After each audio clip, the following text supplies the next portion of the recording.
From Alachua, Florida, I'm Raman Reti. I'm Krishna Kishora. And I'm Raman Reti. Welcome to Nectar Talks, from the heart of New Raman Reti, the largest Hare Krishna community in North America. And the home of thousands of Bhakti Yoga practitioners. In our ongoing series of live interviews, we explore a range of spiritual topics, introducing you to inspirational community members and guest speakers with diverse backgrounds and experience. Like bees searching for nectar, we seek to extract pearls of wisdom from how they live their lives and the spiritual lessons they can impart to us and our listeners. If you're seeking nectar, look no further. All right. Let's get started. Hare Krishna. Welcome to Nectar Talks. This is episode 18, and we have the great privilege of having His Grace Puskar Prabhu with us.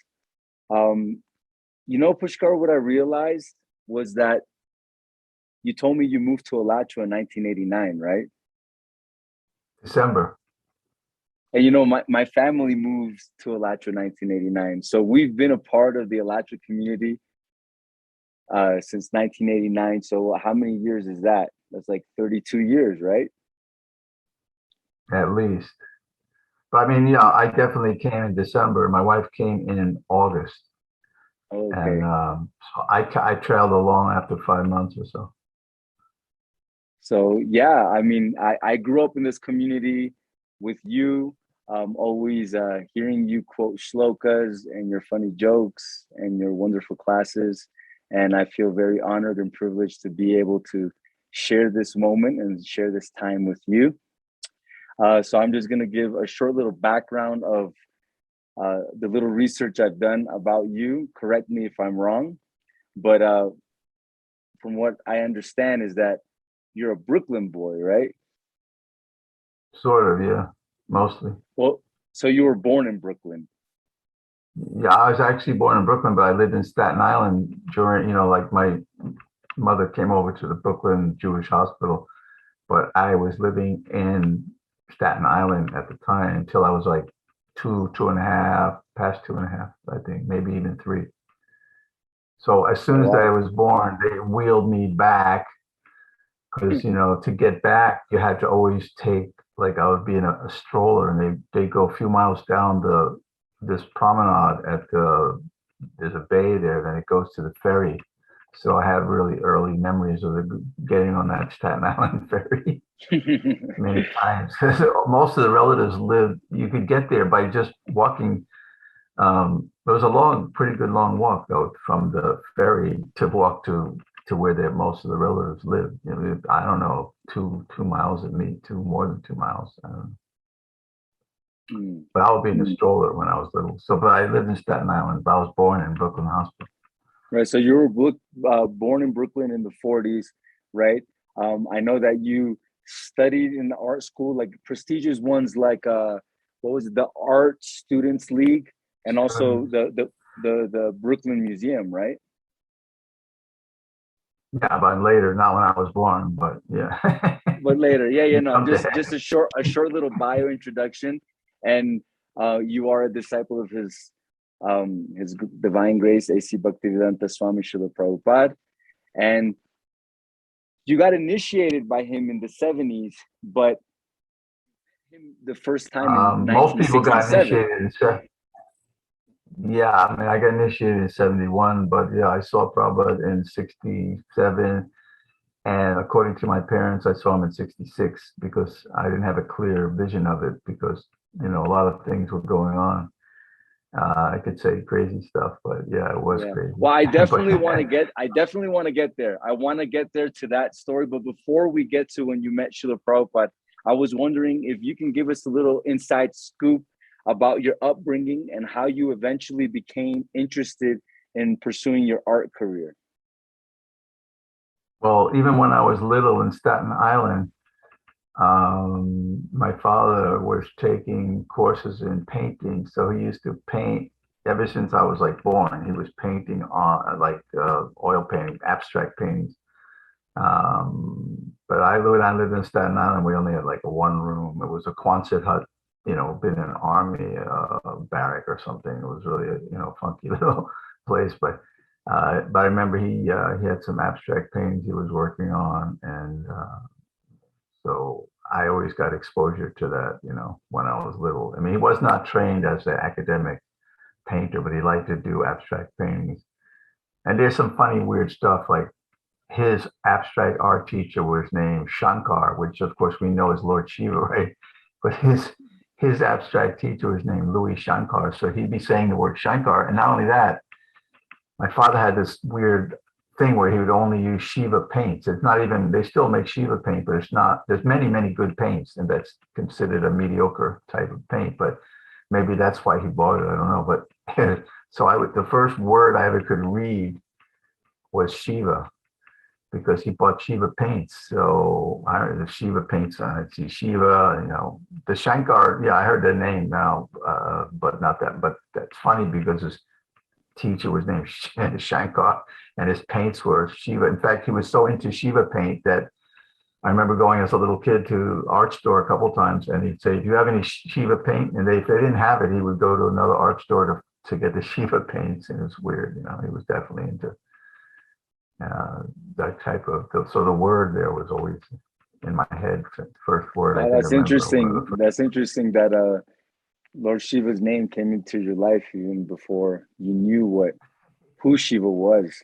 But so then you grew up with your. You've seen your father paint, and then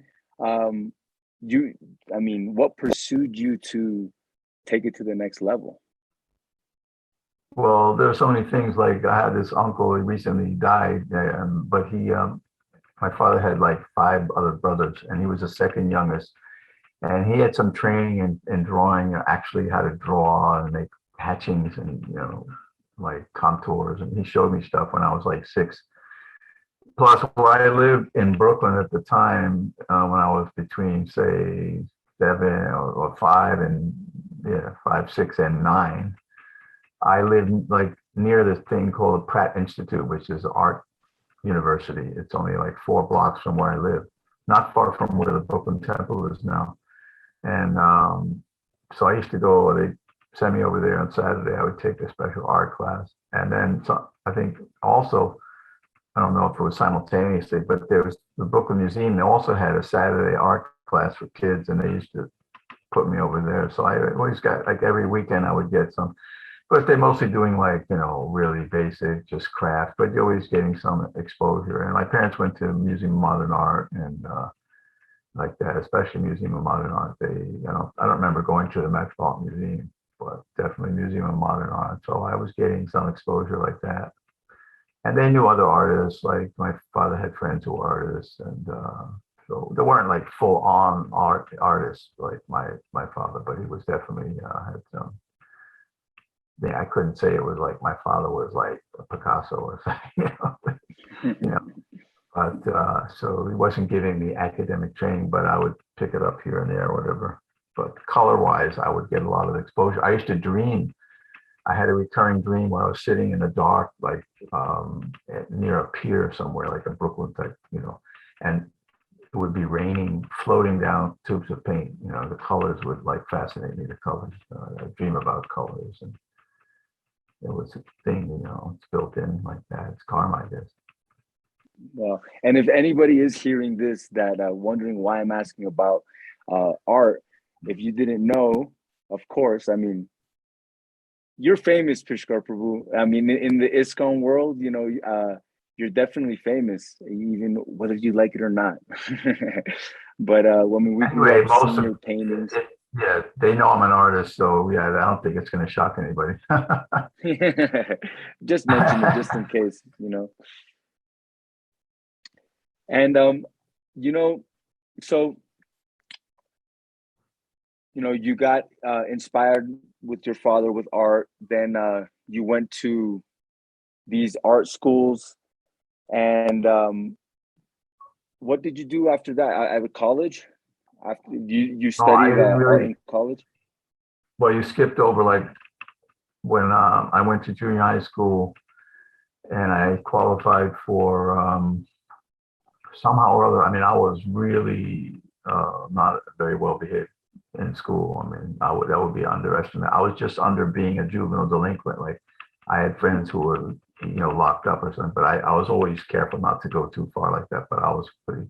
I mean, I got expelled and all that, but anyway, somehow along the line, because I was into art, they let me go to the music what's it called, music and art high school of music and art. So from that's like, you go as the last 3 years. Every place has a different system, but you figure 10th, 11th, and 12th grade you go and but I had to travel. I had already moved to another part of Brooklyn. It was a far subway ride to go there, but yeah, I only lasted halfway through. I was kind of, I still had my weird friends, so I had some weird influences. So then so like Jadharani was in my grade, and Lokamangala, the actor, and several other. Oh, you were in the same school as Jadharani before you guys met Srila Prabhupada?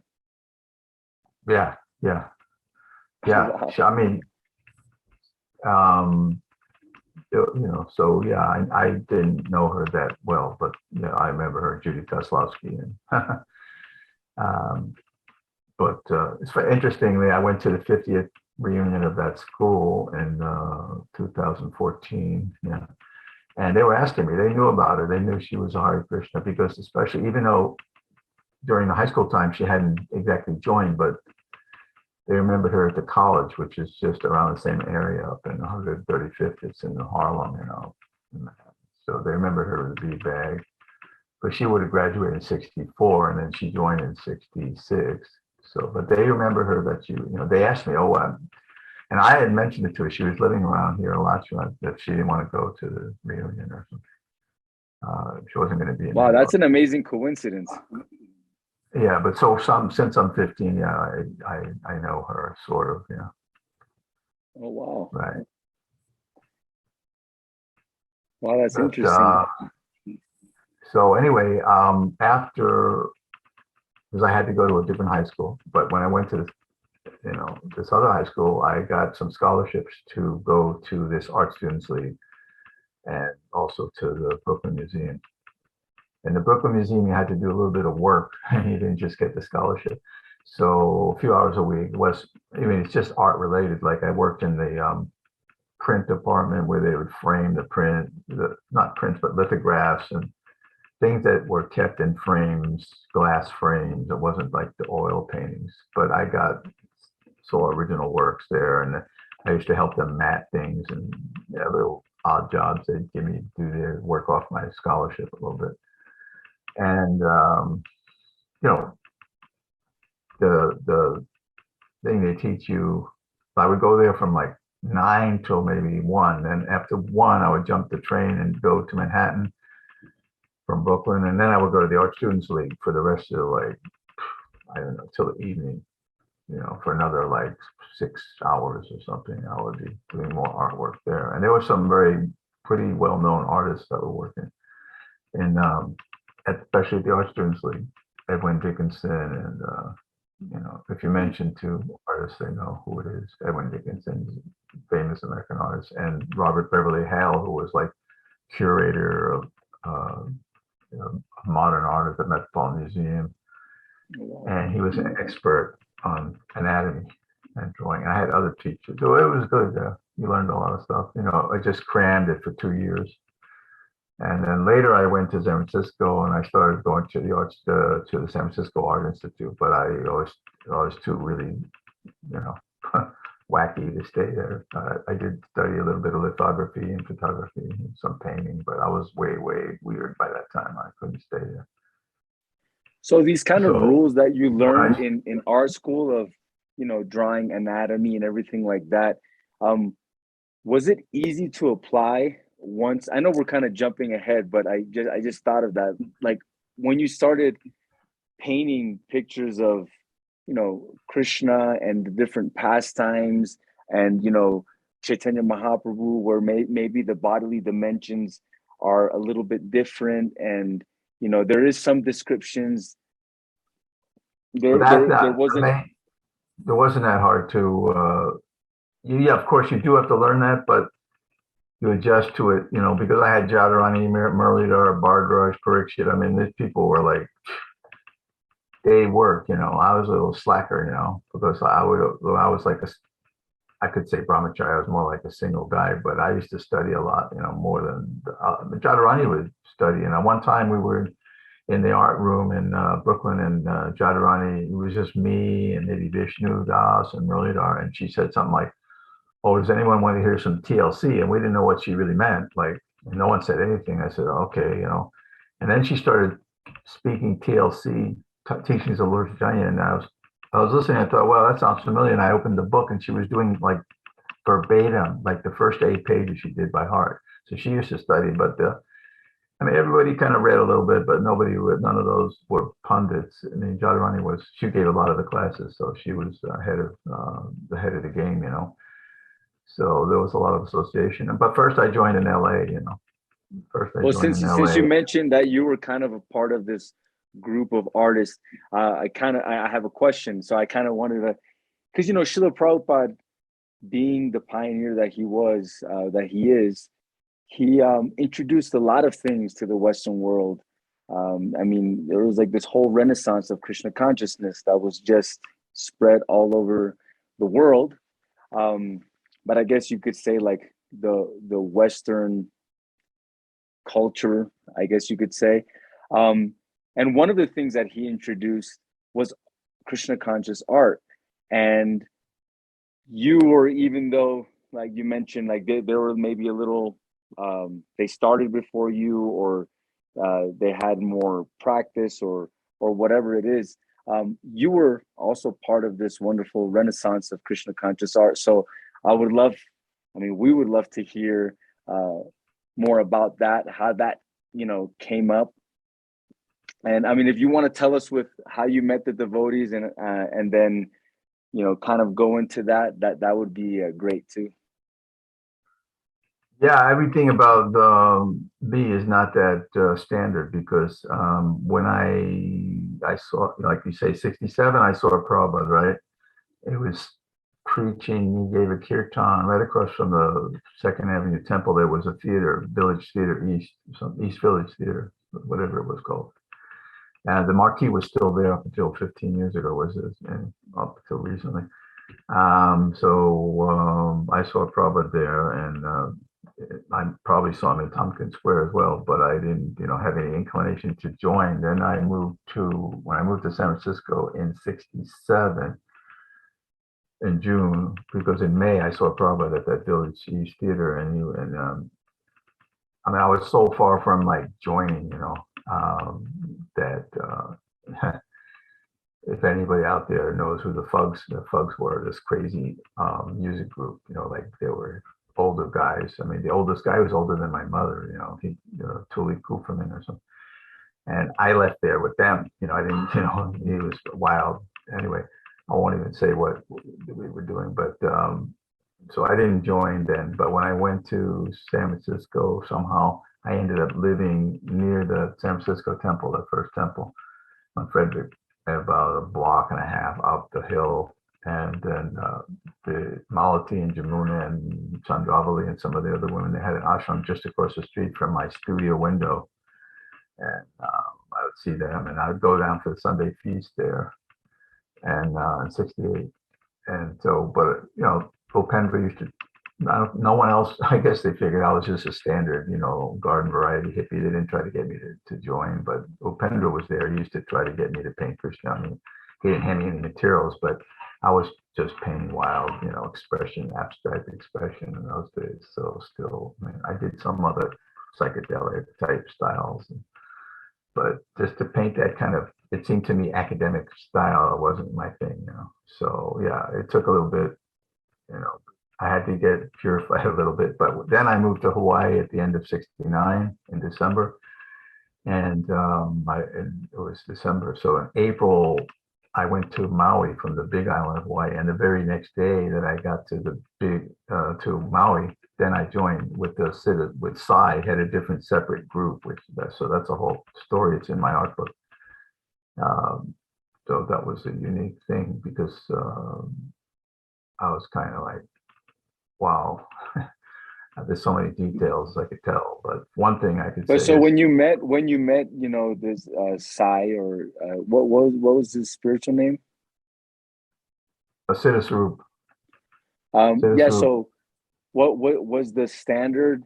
You know, was it still Srila Prabhupada's standard? I mean, was there like morning programs and then 16 Well, rounds of here's the funny, japa? yeah, the funny thing is this, right? When I was living on the beach on the big island of Hawaii, and this hippie guy saw me doing yoga. I was standing on my head, and I was like, I didn't even know, but I was releasing Kundalini because I was standing on my head for an hour, like every morning. Oh my So the God, I guy couldn't do said, that. I had nothing to do with living on the beach. So I figured, okay. So after a few weeks, I mean, anyway, this guy saw me one morning and he said, "Oh, yeah, is that you get high doing that?" And I said, "Yeah, man, it's really a rush." I was getting this rush, but I didn't realize what it was. So then he said, "Hey, I'm going to Maui tomorrow. You want to go?" You know, like blah blah. I said, "Sure, man, cool. How much? $25." My last $25, I went. But when I went there, I had no connection, didn't know anybody, and on the Hawaii island, I knew where to stay on the beach, and you know.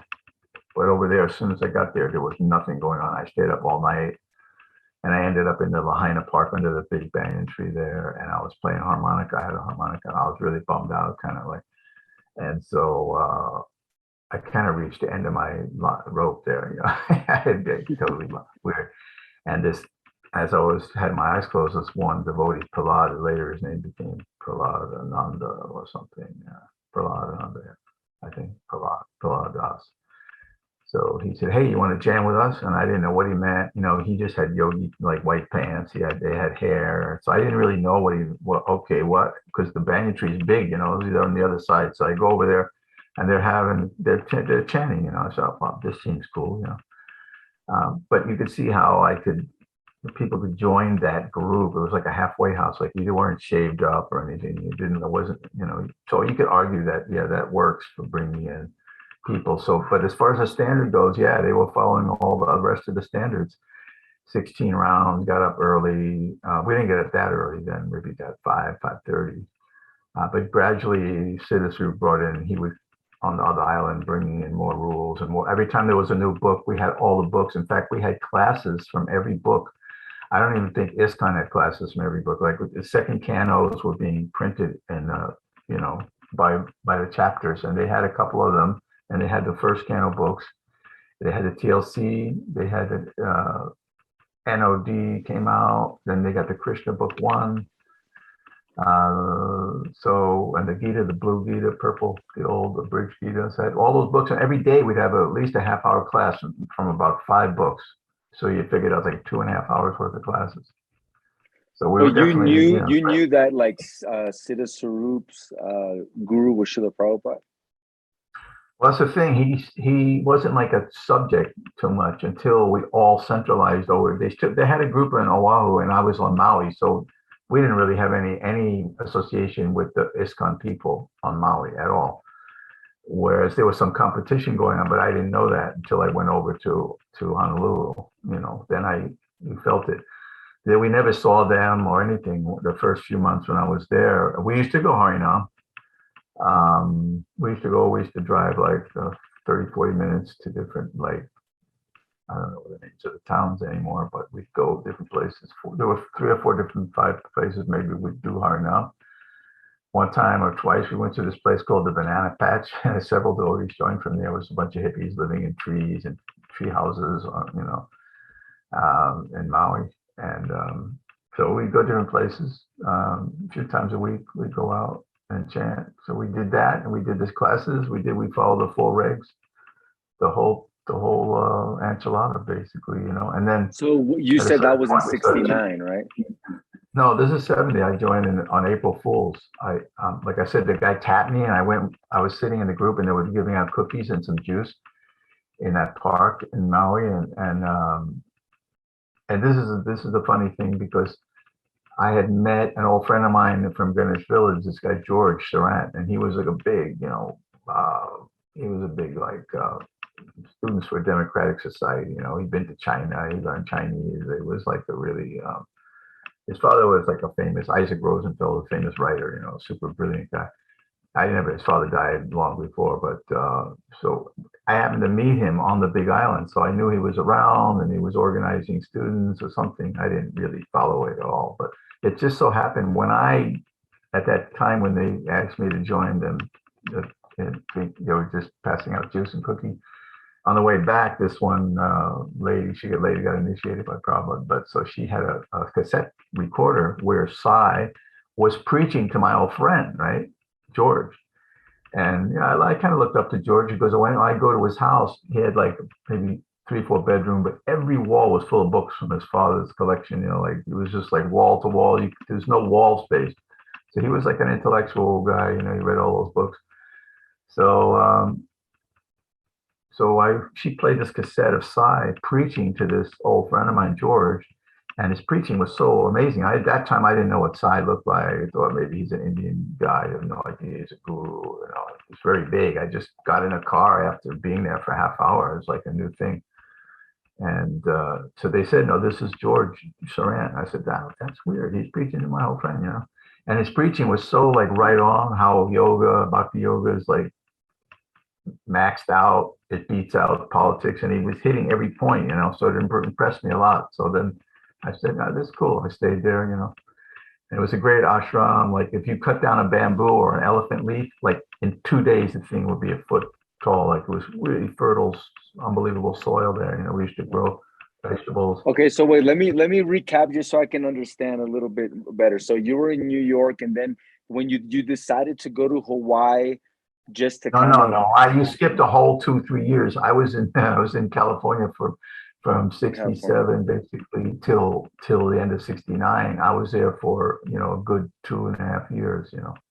I did. Okay, I think so I from went back. California, I went back to, then you went to Hawaii, and the reason you went there wasn't like the spiritual. You met the group, the Siddha Swarup group, right there. Well, in Hawaii. my impetus for going to Hawaii was that they had this thing called the Altamont Festival. It was supposed to be like a Woodstock festival, right? But it was horrible. Like the Hells Angels were there and they killed people.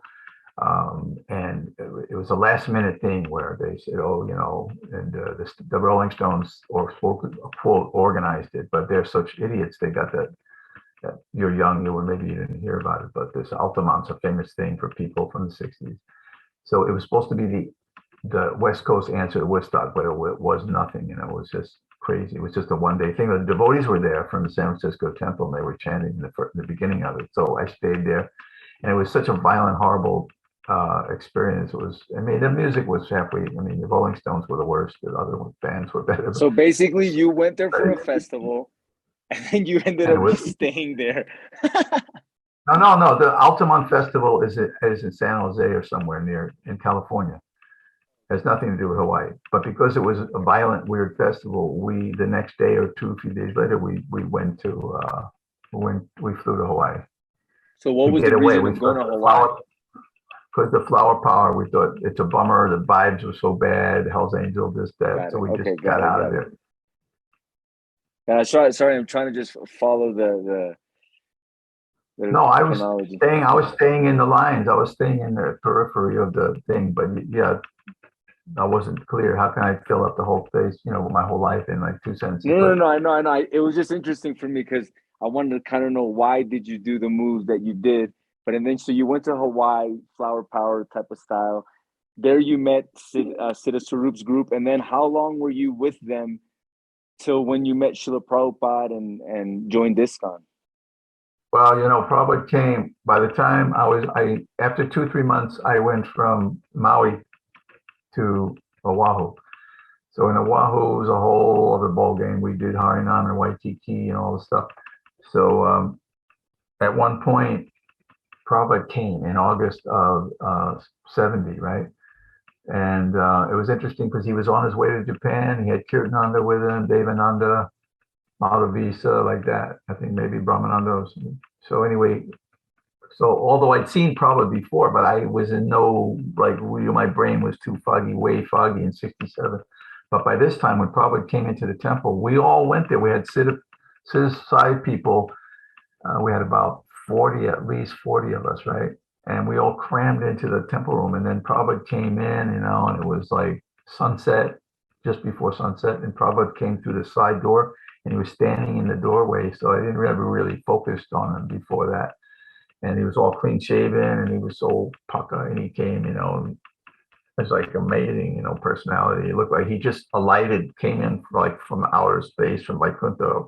He just was in the doorway with this beautiful sunset behind his head, and he was clean shaven, and he bowed, he did dandavats in front of the deities, and then he got up on his asana, which was pretty high up, and he all of a sudden, from being kind of small, he attained this huge stature, like some king of the universe, some great sage. You could just, and Malavisa was leading the kirtan. It was wild. It was just a small temple room, but it was packed with 100 people there. And then during the lecture, Prabhupada said, talked about how you will see God face to face, and it was it's amazing. And then he said something like, so you should all join here, like, which is, meaning he meant that all of us fringy should join, the main. So and he was straightforward about that. I didn't even remember it, but I heard the tape later, the recording. I mean, I probably said that far out, So that's August and September, October. I think in October, we all did join. There's a lot of adventures on the way, like different things happened while I was with, like Jagat Guru Swami. So many people joined from that group that are still around, even around here, like Mahendra.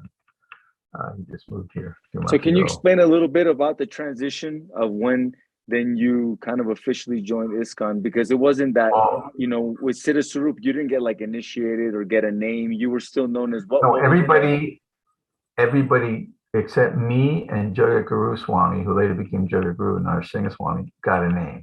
Literally, almost everybody. They all got a name, but it was no initiation ceremony.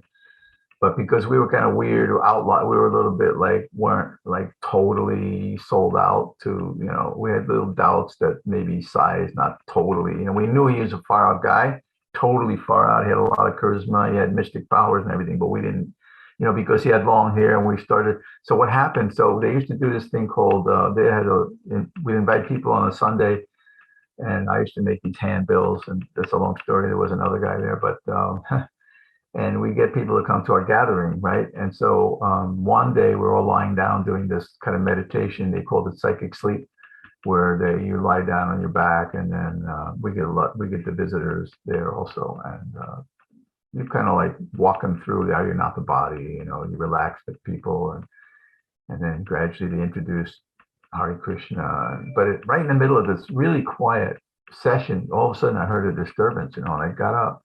And apparently Govinda Dasi came in there with some other lady, and she had crashed the whole seance, this whole meeting, and she was getting on Sai's case.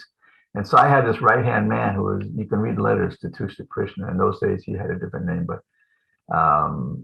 so he was trying to push her out and kick her out. And I heard Sai say, no, let her speak. And he had all of Prabhupada's books assembled there. And so she had a letter from Prabhupada. In the letter, he said something like, it should be known that this boy Sai is not my disciple, that my disciples are clean shaven. They don't have long hair. They wear saris. They wear dhoti. Like real clear. I think Govinda Dasi set it up that he would say something like that. And so it was like a really heavy duty thing, and then I was thinking, well, that's true. Yeah, he's not really following, I mean, I hadn't seen that many devotees. I saw a few from the temple on Harinam in Oahu and Honolulu, but so I got the idea that he was, but I mean, he definitely was preaching the same exact thing. We used to chant, after a while, we were chanting 24 rounds. We had to do dandavats whenever we'd see some. But the Tushta Krishna was a heavy guy. I didn't like him so much. He was like a sergeant in the army, he'd like boom, boom, boom. You had to sit with your feet in ice cold water. When I was with Sai at one point, we had to, like, every 10 minutes, we'd have to put our head over a big pot and he'd pour ice water on our neck to make sure we weren't sleeping in japa, it's pretty. Wow.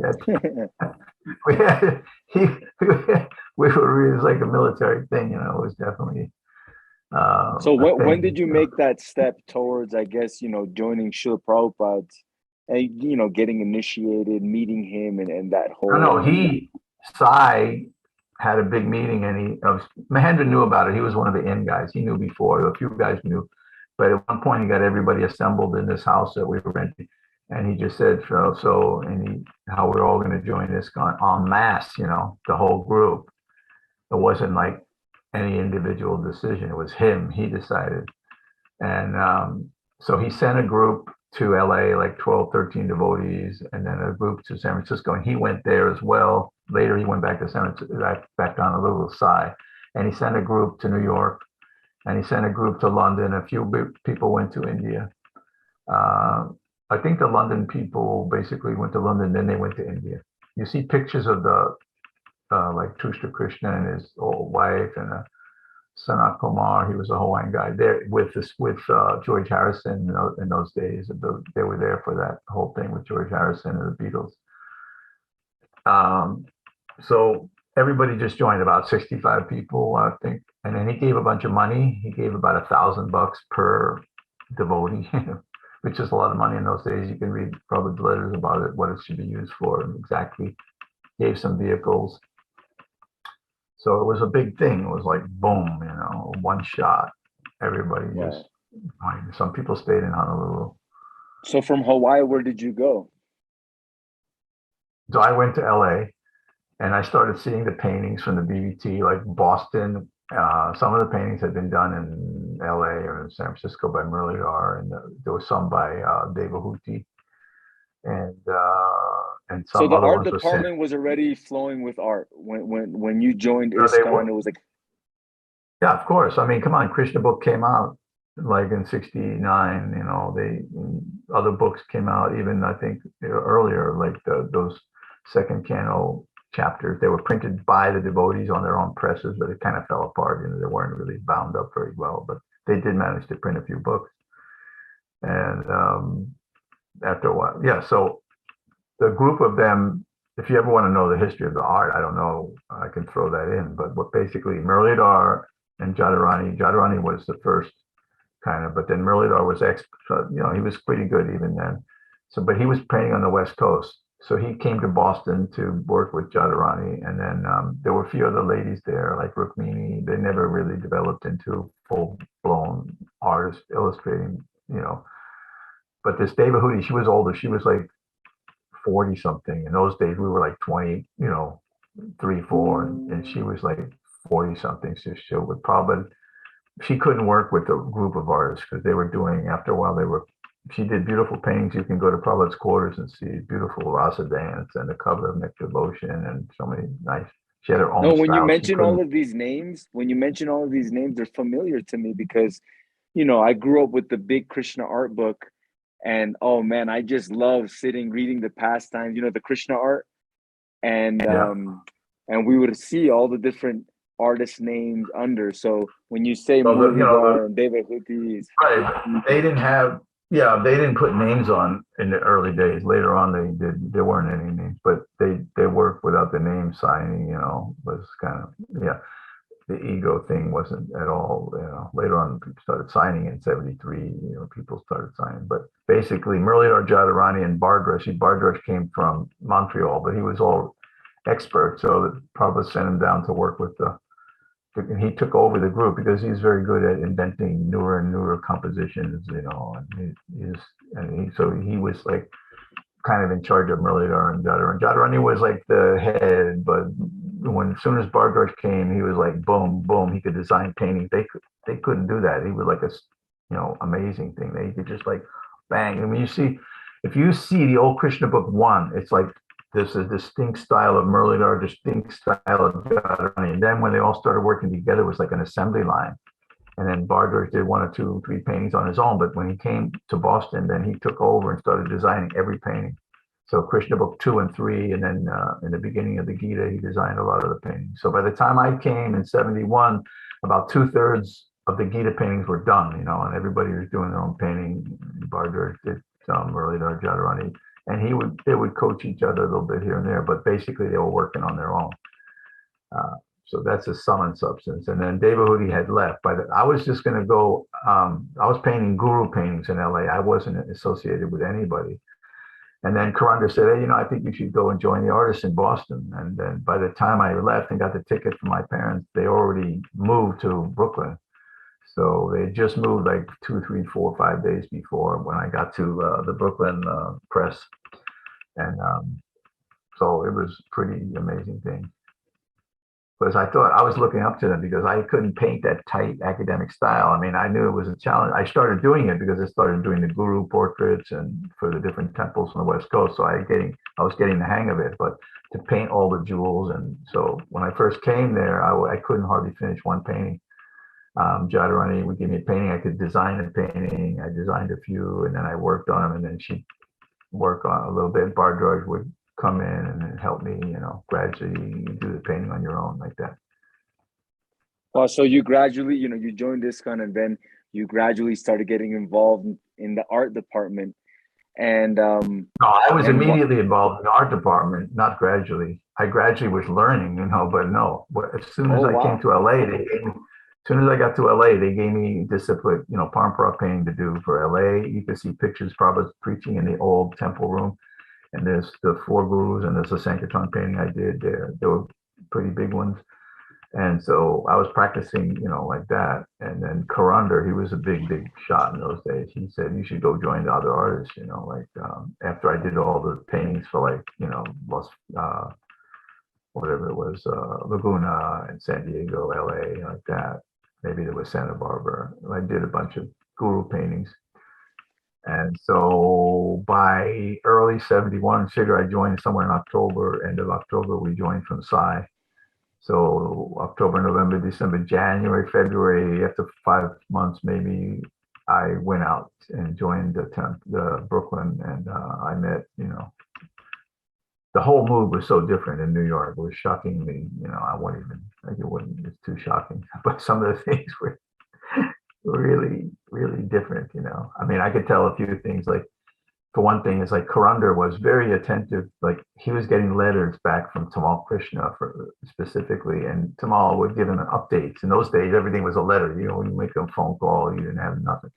So he would tell him how we had to have transfer pots and how the Indians, you had to, they had to come to a higher standard as soon as they went to India, the first group. So I had kind of imbibed. I mean, we had that in LA. We had a standard. We had transfer pots. I mean, for one thing, right? So as soon as I came to the Brooklyn Temple, they were eating out of the pot with their hand and scooping it out and the cooking pot. And I'm like, I was a Bhakta Matthew, and I'm like, I'm not so shy all the time. So I said, hey, this is crazy. You guys don't, you don't do like that. You have a pot, you transfer it. You don't eat out of the pot like that. Scraping it. And I remember Bhavananda got on my case. He said, this is not the International Society for Rules and Regulations. He didn't like me piping up. Yeah. Well, but that's cool that you saw influences. I mean, how they would see it in India, then they would write a letter. It would be, established, I guess, in LA, and then you would move to another temple, and yet it wasn't established, and then here comes the Bhakta. And New York was a big place. New York was a big time place, and people were just eating out of the pot still, licking the pot, the cooking pots. Basically, I mean, things were cool. Hey, I could tell this funny story. It's not funny, but when I'm flying over, I hadn't been to New York in like several years, right? And I'm getting on a plane. I had no idea. I'd never been to another temple except Honolulu one time and San Francisco way before. So I'm flying and get off I'm in the plane. It's pitch dark, middle of the night, and all of a sudden I get this like, I get this revelation in my head. I said, very strong revelation. I said, someone I know is going to be in the temple that I know. And then a few seconds later, I thought it's got to be my old friend Peter. It turned out it was Kusha Krata, right? Because I knew him. I grew up from the time I was 9, and he was the most eccentric, weird, brilliant, genius guy. And he even read so many books. And one time I'd asked him back in like 64 or something, 3, which was the best book, because nobody would ever read that many books. I mean, he read so many books. And he said, just read Bhagavad Gita. You don't need any other book, He told me that on the phone. So I thought, that guy if he's not in the temple, nobody's going to be in the temple. And sure enough, I woke up and he was, but the funny thing was when I woke up, I had no clue. I got amnesia. Like they put on this Prabhupada blasting these big speakers, like, right. And I just got there and I was up really late, jet lag. Some New York crazy devotees were talking to me till 2 a.m. Finally, I got, one devotee's going through my bag, my knapsack, trying to just, and it's on right near my feet. I say, what are you doing? It's dark, right? And there's guys asleep. I said, what are you doing? He said, I'm going through your bag. And I'm like, wait a minute, this doesn't happen in LA. These guys are weird, right? You do. I said, you can't go through my bag. So he went away and I tried to get about an hour's sleep. And then they blasting Prabhupada. So I woke up. I had no idea, no clue where I was, who I was, nothing. And I'm sitting up and I'm looking out at the room is dark, but then the hallway, they're all running up and down the hallway. And I didn't even know if what they were on a fire escape, or I had no clue, nothing. I didn't know anything about Prabhupada. My brain was just totally blanked out, Then after about 20 minutes sitting there, I just came to me, oh yeah, I came from the LA temple. Just imagine all this jet lag, staying up late, haven't been in New York in 5 years, don't know anything. I was totally amnesiac for like 15, 20 minutes, Then I realized, wait a minute, oh, that's right. I'm in the temple, Hare Krishna, Prabhupada, and it all came to me gradually. But in the beginning, I was like whacked out, totally whacked out. It was so different. New York was so different than anything. Yeah. And since you were, part of the art department, you started right away in LA. You started working with Bhattacharya and Jadurani Muralidhar. I'm sure you must have had personal interactions with Srila Prabhupada, maybe some instructions or about art. Do you have any pastimes you can share? Yeah, of course. So let me just end that story with one sentence. So when I finally got it together, I walked into, someone said, oh, go in there and get yourself some laundry. They had these merged laundry in those days. It was like all knotted up. They put it through the dryer. Nobody ironed it and not anything. Like the devotees were all like in a knot with their socks and your underwear and your shirt, whatever. So I go in there and there's my old buddy, Peter, the guy right. Sorry. He was there. He was right there, real nonchalantly. He goes, Harry Ball, just like I'd seen him like yesterday or 2 weeks ago or something. And I was like, I couldn't even say it. I said, I thought you'd be here. All I could say, he was there. Yeah, so we got more special attention than most people because, Prabhupada was into the arts and into the painting. He came up, I remember thinking we scrubbed the art, the whole press. The upper floor of the press department was where we did all the brain work, and downstairs they pumped out the books that we had the big machines. So Prabhupada came in it was June, July, or May, June, July, and so we did this giant initiation. And anyway, yeah, there's a lot of stories. But as far as the art, yeah, the first time I did this portrait of Bhaktisiddhanta, right? It's a profile where it's this neat, he's all shaved up, this beautiful Sika, it's great photo. So I did the painting and they put it in Prabhupada's quarters. So I didn't go in because I was a new bhakta, but Jadurani went in. I don't know who else went in, but she told me that Prabhupada liked the portrait, but then he said, who did it? And then she said, oh, it is Bhakta Matthew did it. And Prabhupada said, Bhattacharya's done it?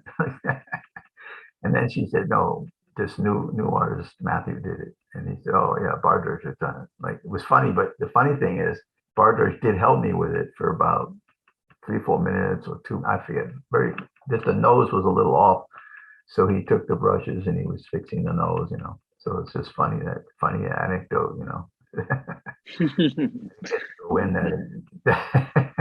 But he came up, we cleaned up the whole art room and all the whole other rooms there, and probably came in, but him and all the people with him all wearing shoes, and I thought that's funny. We cleaned the whole place. Everybody's wearing shoes anyway. It was interesting. He didn't say much. He came in. He asked Muralidhar how long it took him to do this particular painting. Has all these incarnations, a kind of a big painting for the Gita that he'd been working on for quite some time.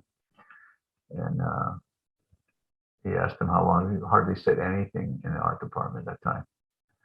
And then we went in. We would go into his quarters. Like in '72, I was when the first book came back from Dynapan. It was the first canto, first part, right? And had the paintings and everything. So I was sitting right next to Prabhupada, and he opens the book, and immediately he's looking at the paintings, and then he says, I think that the artists are the best book distributors, like that. So I was like, oh, cool. It was a cool thing. And then later, did you go ahead later? What? I was going to say, compared to like a few months later, I think it was still 72, the original Big Fat Gita came out, from whatever that, Macmillan, right? And it wasn't bound as well as you could see. You just look at it and see it wasn't as good as the Japanese book, right? So Jai Jordan was there. So anyway, Prabhupada's looking through the Gita, and he's looking at the binding like that. And he said, this is not, compared to the Japanese, this is not, I'm paraphrasing exact words. I don't think they recorded it. Not as good. And then Jai Jordan was saying, well, they said this and this and this. They made some excuse why, something. And Prabhupada said, yeah, it's just like the man, he cannot dance properly. He's dancing and he's falling, and well, he's tripping on the ground. And then he says, oh, there's a hill there. There's obviously no hill.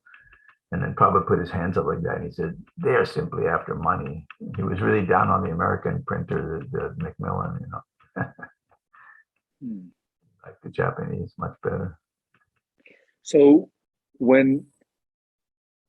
would you see Srila Prabhupada really get involved there with his opinions of the paintings or instructions? And only a couple times. Like there's a photo, it shows there's in a photograph you see Parikshit, Vishnu Das, Jadharani, me. For me, you only see the back of my head, and then Muralidhar is also there in the foreground, and Bhardraj, and I think maybe one or two, there's some women there. They're not in the photo, but so, and then there's a painting in there. It showed when Jadharani had done this painting of Krishna, and he's lamenting over Radharani. I don't know how that came, what canto it was, but then probably complained about it. He said, we don't want to show Krishna crying, So, because for some reason he didn't want to show that. He said, but that's all right. You can use it for Krishna has a headache. So he didn't want to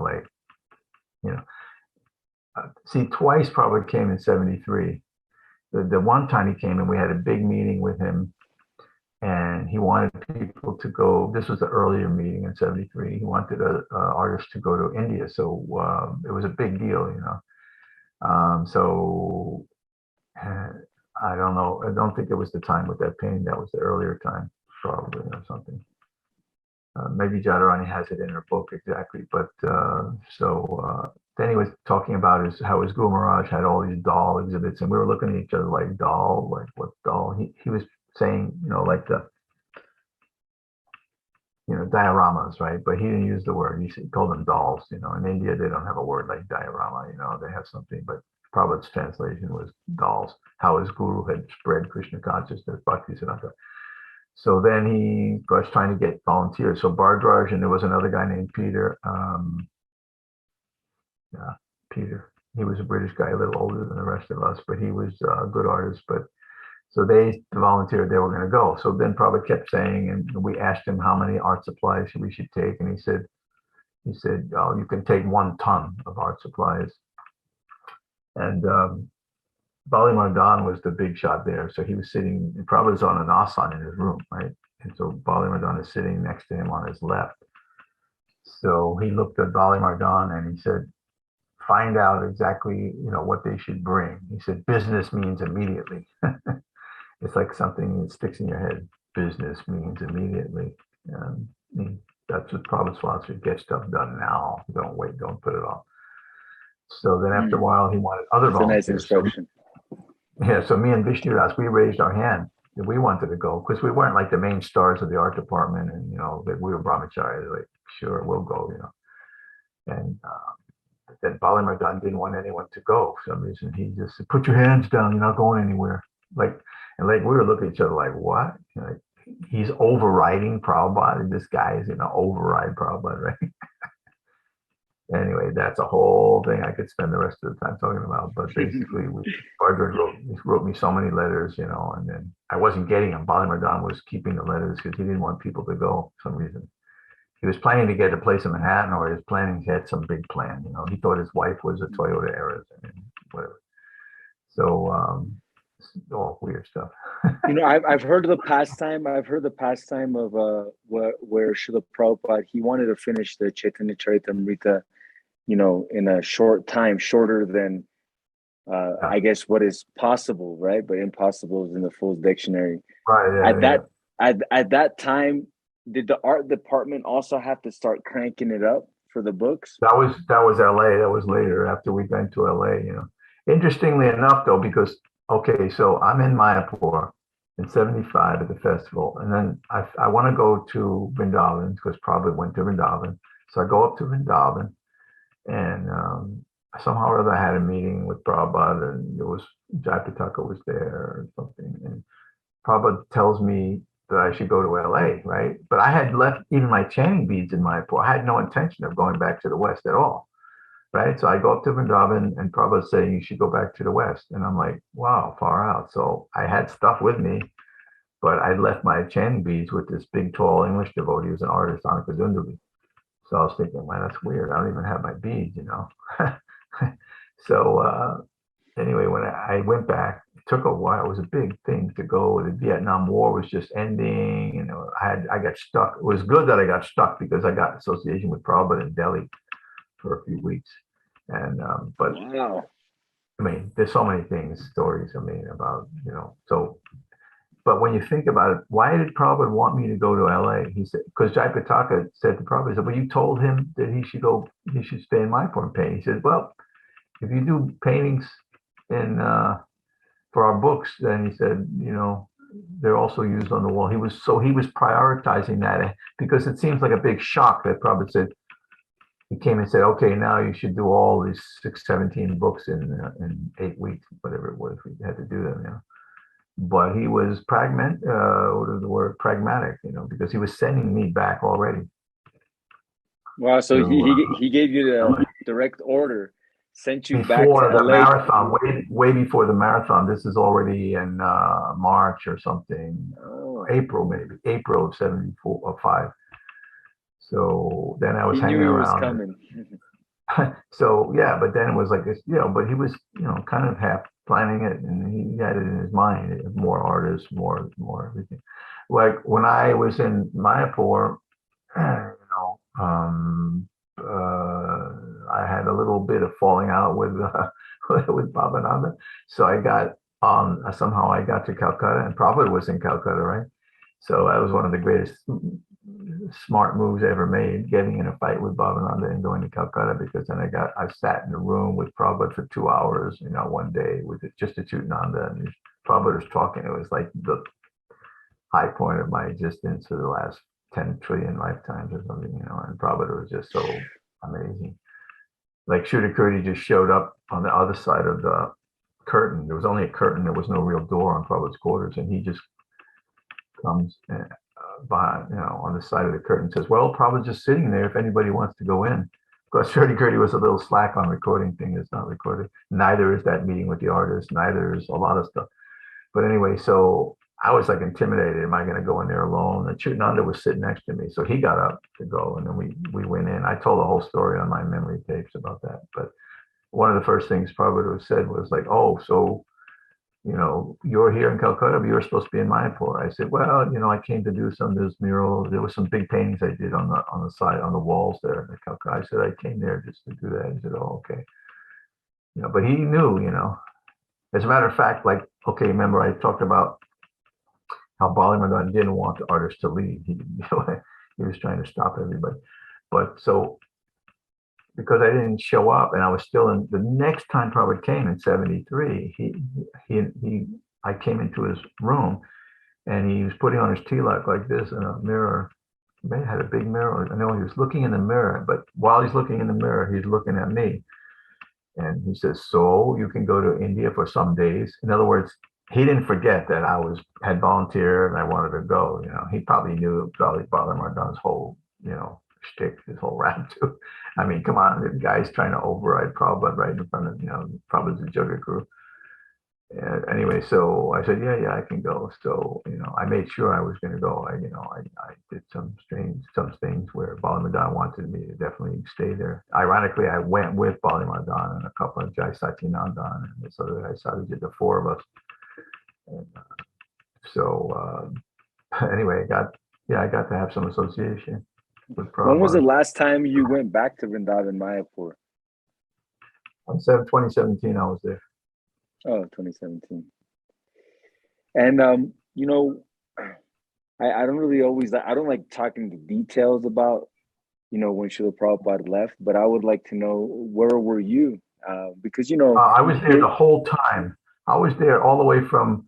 You see, I had a ticket to go to Vrindavan from Mayapur from Calcutta, and I was going to use it, but I didn't know when. So I didn't know. Everything was like weird because Prabhupada was a little sick. This is like, the Gorpani festival. He already stopped talking too much. So all of a sudden the telegram comes and Tamal Krishna said that I had to come immediately to Vrindavan and work on, like, they were trying to figure out the map, the fifth canto, what it looks like, and make proper diagrams and maps because they weren't done correctly in the first issue. And Prabhupada said he was a layman, he needed an expert. And they had found this one, Bhakti Prem Swami. He became, Bhakti Prem Swami. He was Bhakti Prem Yogi, right? So Prabhupada gave him a sannyas the same day as Bhakti True and another, and the three of them, they were the last sannyas initiation, I think in April.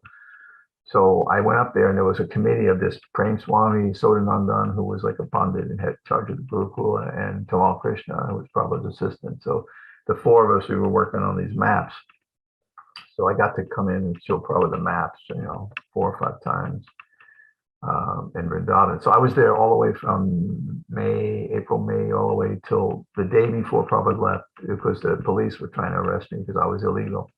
And we still didn't know when Prabhupada would leave, even though, he was so, it was like Govardhan Puja, and then the next day I left, and then Prabhupada left the day after that, something like that. And the thing was, if you want to know the details, I was in Connaught Circle up at the American Express. I think either my parents sent me money, for some reason I was there, and Gopal Krishna wasn't a Swami then. He comes running up the stairs to the American Express office, and he says, "Oh, Prabhupada's going to leave in 6 hours."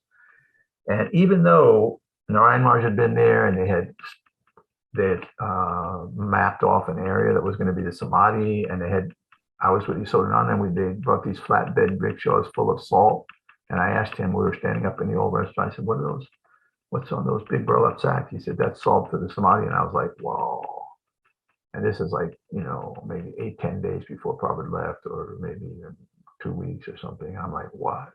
Samadhi? Wow. I was like, well, I couldn't eat or anything for a few days. I was like, bad. But still, your mind just goes back where Prabhupada said he would stay 10 more years. So we kept thinking, like that. So anyway, because I was going to be arrested, I took my last money and I went to Delhi, and I just bought that ticket to go to Kathmandu and, to try to get a new visa. But then as Gopal Krishna comes running up and says, Prabhupada's going to leave in these 6 hours like that. And I'm like, well, what should I do? I'm illegal there. I just bought my last money on the ticket. He said, "No, you should stay here. I will call you when Prabhupada leaves, and you'll have to call the West," because in those days, it would take hours to call the West from Vrindavan. So I said, well, that sounds heavy duty, So sure enough, that night he called at 7, whatever, just after it happened. And I called a lightning call to Rameshwar in LA. In those days, you had to call lightning. And even then, if you had the lightning, then it cost more, but, so I called and I told him.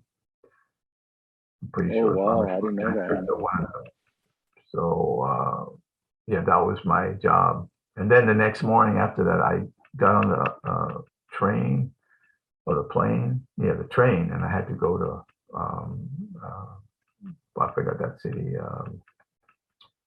And then go fly up to Kathmandu. They never gave me a visa. Actually, I stayed there 4 or 5 days. And then I came back down, flew into the Patna airport. And the guy looked at my visa and said, "You're illegal. You don't have any visa." I said, "Well, my guru," and I gave him a sob story. He said, "Oh, okay, give you 72 hours," but I stayed, 8 months or something. But nowadays, hearing from, different artists, even like yourself, Srila Prabhupada, he would give different guidance in artwork, not making Krishna too muscular or the complexion or this. So after Srila Prabhupada left, like he kind of set a standard. How did the art department, continue? Were you part of that, from after Srila Prabhupada left, till? Yeah, I'm still doing it. What happened? Till now, yeah, I was gonna say till now. I went to Bombay for the opening, right? Oh, to get ready for the opening, they had dioramas, so we had to help paint them. I did a few paintings. So that's before January. So probably leaves on November 14th, and just about 4 or 5 days later, I go to Bombay. Yeah, so things, we didn't skip a beat. We just working like that, So, then after about June, Harikesh, somehow, I can't even remember how it happened. Harikesh wanted me to go to Sweden, and he had a art department, he had his own BBT. It was small then, but in Sweden, the artists, and then in Germany, they did the actual BBT, but the artists were in Sweden. So I went there with a couple of German artists were there already, Jadashatru and Jamanalaya. And so Jamanalaya had been in Mayapur in 74. I knew him already, so he's still there. And we had a 3-man art department there. But then when it got to be by January, see, it's very nice to paint there in the summer because it's light until about 11 o'clock at night. And it never really gets dark, and gradually it gets dark. By the time it was December, it was really depressing, like in Sweden. So I went down to Germany where they had 2 or 3 more hours of light. So I was in Sweden for, say, about from June until New Year's, my birthday, about half a year. And then I went to Germany for half a year. And then they were, Merlito was writing me to come to paint for the Palace of Gold. And I did a bunch of paintings for the North European BBT at the time. So yeah, there was nothing. Actually, my art started getting better when I was, even after Prabhupada left. I didn't, I did paintings, but I'm a slow learner, so I can't. So we weren't just left there, and everybody, didn't know what was going on. We knew exactly what to do. As that Ajatashatru was this very super strong German devotee. He was an artist. He was smart, but he was very mental, and he would paint everybody real muscular. Like Harikesh would try to, later on he was in Italy in Bhagavan and Ramdas, Abhi Ramdas. He was so sensitive, even though he was a big muscle man. He used to do one-legged knee bend and, push-ups, a handstand. The guy was a super, he took his shirt off, he just had a heart attack, afraid of the guy. So, but he had a real problem with that. He had a really good composition sense, a nice landscape painting, but his figures, they would look really powerful, little coward boys, have muscles. And so, but you had to be very careful with him because he was like, it was a heavy guy. So did you meet Mother Sukhada, your wife, after like in the 80s or during Srila Prabhupada's time? 84, 5 maybe 5, 6. Yeah, we got together in 86. So well, that was the year I was born. So and then 3 years later, after you met her, you moved to Alachua. Right, about that. Yeah, maybe 2.5, 3. Yeah. Yeah. She came earlier. She came with Roy. He was going to be in Murli's ashram, but he didn't stay at the ashram. He stayed with her.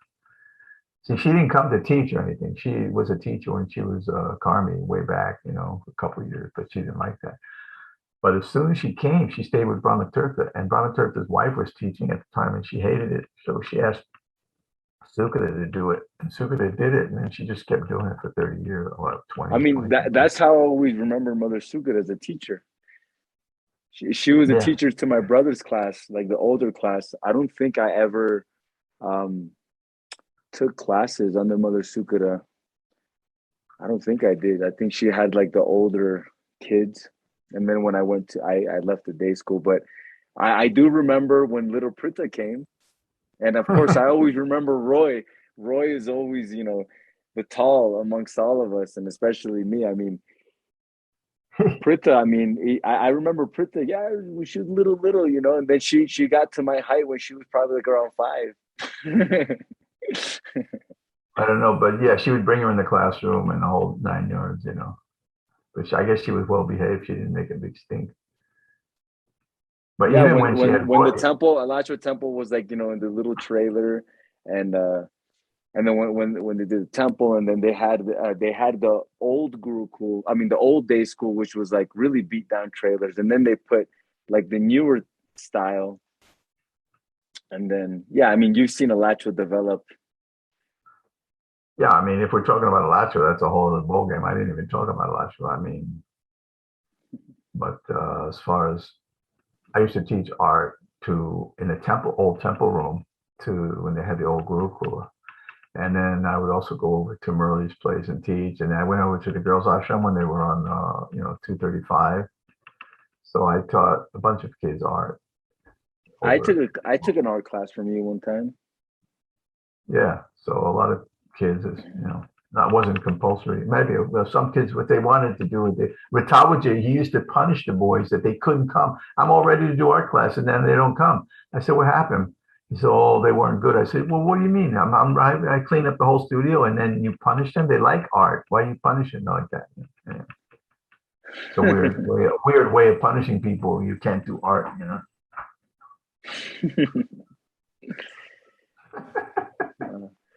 Is there any art pieces that maybe I'll ask from other artists that are your favorite? Maybe like the top 3. Piece of art, paintings, or artists. I mean, they No, all do good. art. Yeah, no, just okay, go ahead. Yeah, however you want to You're answer. talking I was about talking about like paintings, like certain paintings, like top 3 that just come to your mind. Oh, I like that one. This past time, that one. of my own or other people's, right? Well, other people's first. Well, other people means, they all have some good paintings. Everybody's got good paintings. I mean, so yeah, there's a lot of different ones, they did good work. I mean, I was in awe when I was in LA Temple and they had the paintings sent from Boston, or some of them might have been already from the West Coast. I really admired those paintings. I started seeing that it takes, like it takes a brain to do those paintings, because I was like not disciplined. I used to do like in the 60s, I painted, figures, but we did kind of sketchy, more expressionistic stuff. I didn't do tight, every eyelash and none of that stuff. We learned anatomy, but we didn't like apply it where we just did anatomical. That was like square stuff. You don't do that stuff. When I was like, I was a political guy. I used to do, one time I did like a 20-foot painting in I had a loft. I did this painting. We had a peace parade or something. Like for instance, weird stuff I used to do. It was an American flag, but I made the American flag with teeth, and it was chewing people up, and weird stuff like that. Anti-war. Yeah. So I just realized we passed our hour mark already. I could hear pastimes, and I definitely will. I mean, we meet up, we talk, and I always ask you questions about. I love hearing pastimes of the past and the history of ISKCON and pastimes with Srila Prabhupada, and I really appreciate you sharing those intimate pastimes, those stories, those memories. One of the other things that I just wanted to mention was that, growing up, I always, you've always been kind of a steady force of sadhana regulation in our community. Going to the temple every day, going to Mangal Artiks, and also, being a scholar. I mean, we always know that in a class, if you're sitting there, if someone doesn't remember a verse, you're gonna remember it. You've taken your time to study Shastra, and so I just wanted to kind of understand a little bit, or know what inspires you to continue your sadhana to continue learning more about the literature that we have and remaining steady in Krishna consciousness Well, and okay, sadhana? if you want a short answer, Yeah, sure, it can be. Yeah. something to do with association, right?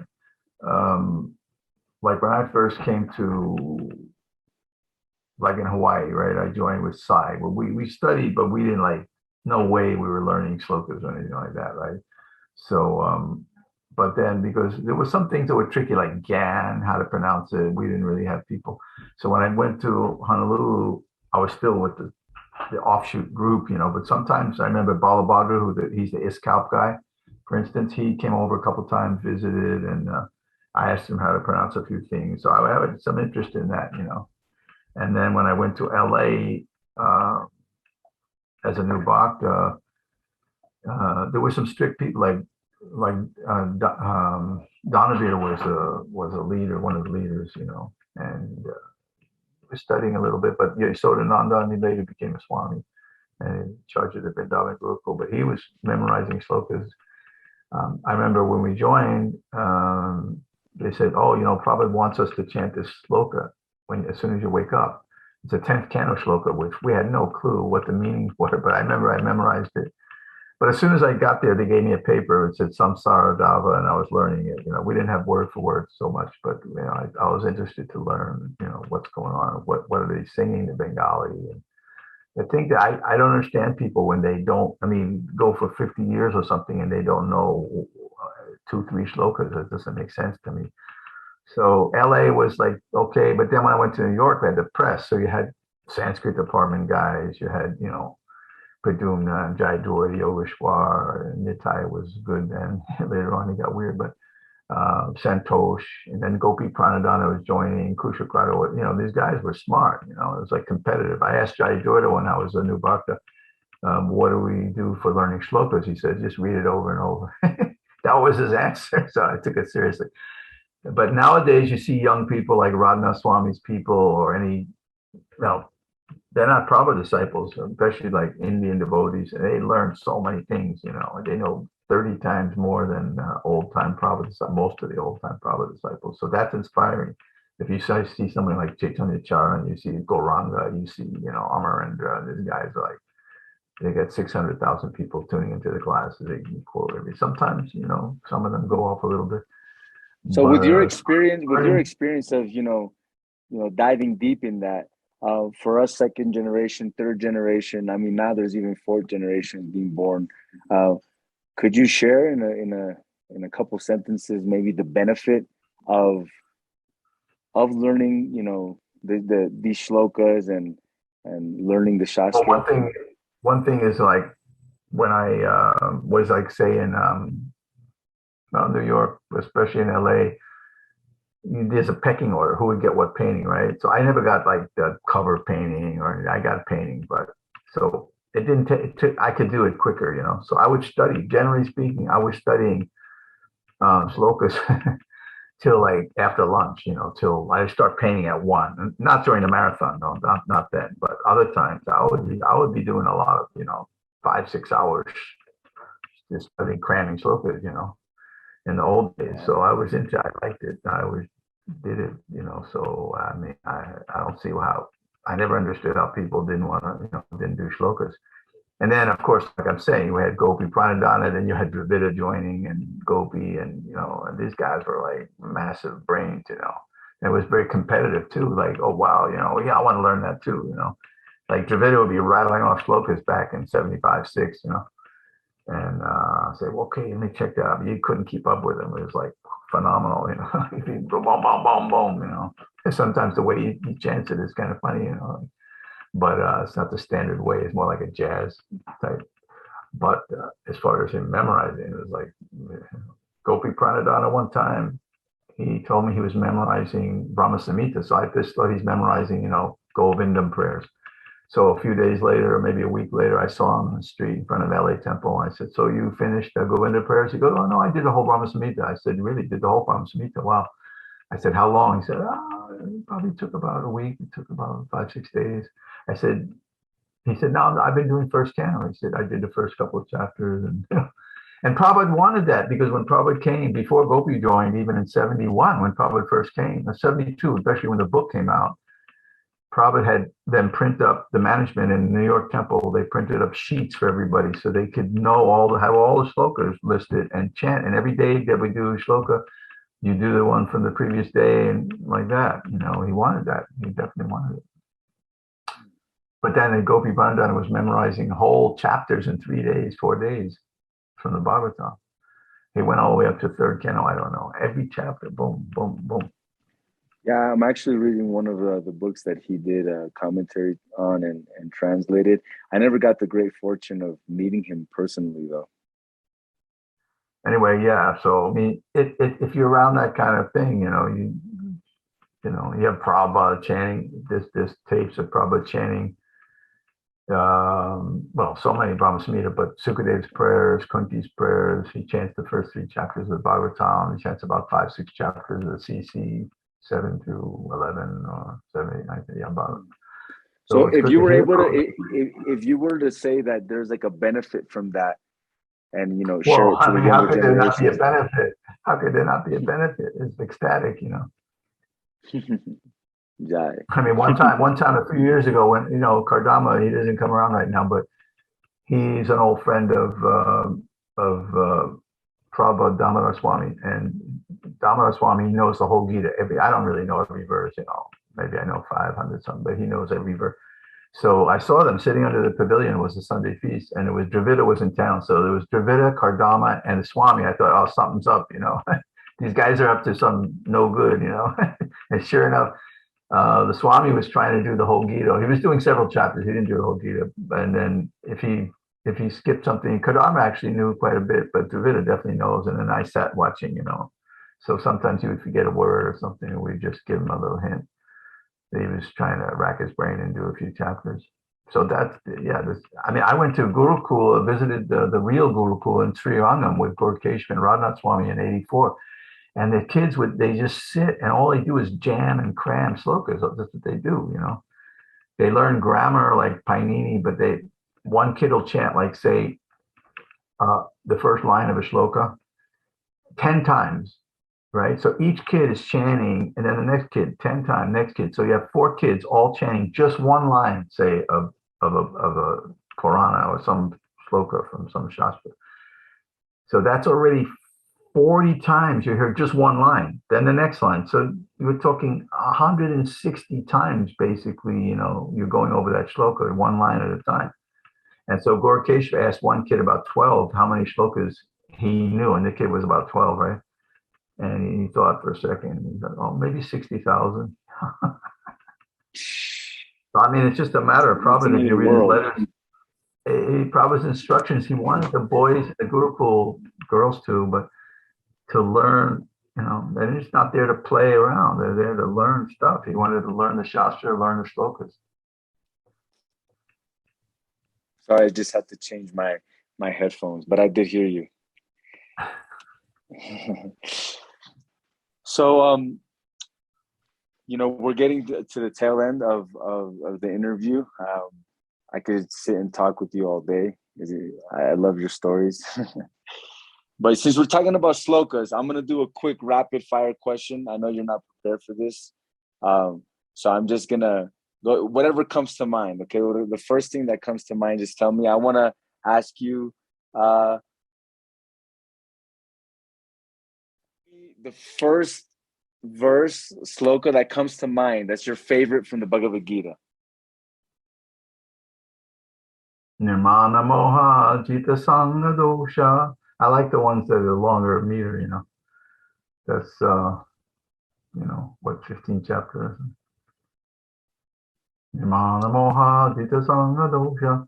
Adyatma nitya vinivritta kama. Dandave mukta sukha dukkha sanga. Gachantya mudha padamabdayankat. Those first ones there are really nectar. Okay, what about now? The favorite sloka from the Srimad Bhagavatam. Well, favorite is ridiculous, and I can't even get that's But I'll tell you the one that Prabhupada said that we should chant when we wake up. Jai te janani vaso devaki janmavado yodavada parishat svagavira shana dharmam sthirachara vijanagna susmita shumike shimukena. How's it go? Susmita shimukena vardyan kamadevam vajapura vanitanam vardyan kamadevam. How Krishna is smiling, it increases the lust of the gopis, and Janani Vaso, he lives everywhere in everyone's heart. Devaki Janmavado, he's famous as what verse number is that? I think it's in the 80s. It's late in the Bhagavatam. If you look up Devaki Janma, that's easy to spell. You'll come to it, I believe. I actually forgot it well. If it comes to your mind, send me a text. You want me to find it on my thing right here? I can find it.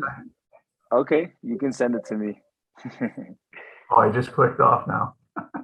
Yeah, no, it's okay. You can text it to me personally. No problem. Right. And then since we asked from Bhagavatam, how can we mention that without Chaitanya Charitamrita? Any verse that comes to mind?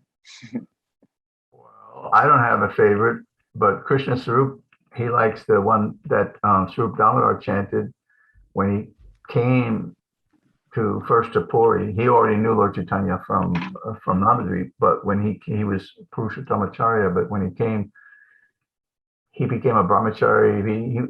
He went all the way up to Benares to take sannyas. Then when he went there, he realized, what am I doing here?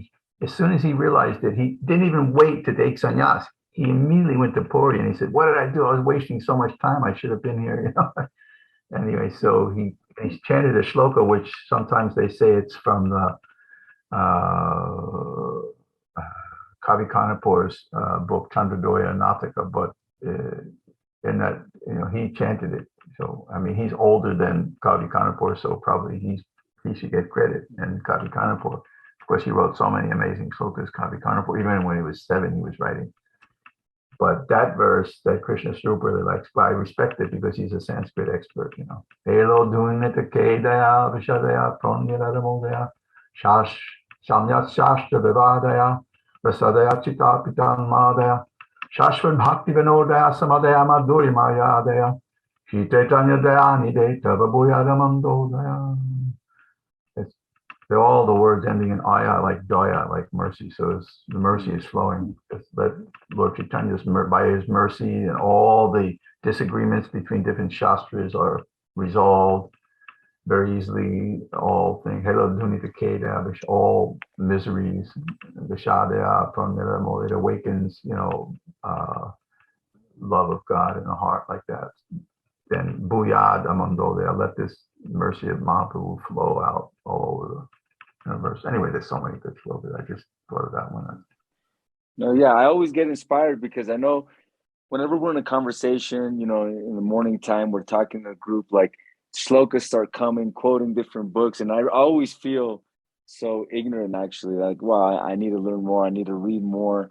So I really appreciate that, Prabhu. Thank you so much. Thank you for being a wonderful example for our community. Yeah, it's a question of cramming them. For some people that know some Sanskrit, it's easier for them. So you're still active with your art. How can we support you with your art as a community? You have art for sale. You do workshops. You're teaching still. Yeah, I started some classes with some small kids, not that small, some 7, like Lakshmi Sringa's wife. She was into it, so she got about 5, 6 other people involved. But that's Sunday class. So that's the only one I'm doing on Sunday. If I had more people now, I'd have to have a second class. I don't want to have more than 6. There's already 7 theoretically there. Yeah. So, but you're open to teach more days of the week, or like have more art classes? I can do it. It's just an hour classes. It's an hour. Oh, that's good to know. We can definitely spread the word, and I know you have your prints. I've gotten some from you, and prints. Once in a while, some wealthy doctors will buy paintings. They bargain me down pretty good, or a lawyer, or somebody. And so I ultimately, I have a pretty easy life, even though I might end up getting like 15, 20 bucks an hour. And when you look back how many hours I spent on a painting, but it's not a high paying job, but yeah, you know, Yeah. it's still pretty easy. I don't need to go, shoveling poop or whatever, coal in a coal mine or something, diving down an ocean to look for pearls and holding my breath. No, you're still doing service to Srila Prabhupada. You've been blessed, and you've been continuing on since, you started in LA right away in the 70s. And it was very intriguing to hear your story, how you met the devotees, first, in Hawaii, the Siddha Swarup group, then how they all joined ISKCON, some pastimes of you in the art department, and then moving to Alachua. And thank you so much for your time, Prabhu. I think we're going to, if there's anything that you would like to share, any last maybe realization or any last pastime or any words of encouragement. It'd be nice, even though there's COVID and people are careful, but like this morning, for instance, the men at Mangalartik, there was 8. Near the end, there became 10, because I'm in the back, so I can count easily. But the women is double, there was 16, 18, so yeah, people don't go. I don't know if they might be up. A few of them might be watching on the screen, or they could be watching my post. I'm not going to say it, but yeah, people could come to the program. That'll be good. So. Well, thank you for those words of encouragement. And I'm reporting live all the way here from La Paz, Bolivia. I'm just going to introduce the next episode. The next episode is episode 19, and you will be getting to learn a little bit more of Sharanagati. So stay tuned. Thank you for tuning in for this, and reach out to Puskar Prabhu to share your appreciation. And also you can support his artwork. He lives in the Alachua community for 32 years and doesn't plan to leave anytime soon.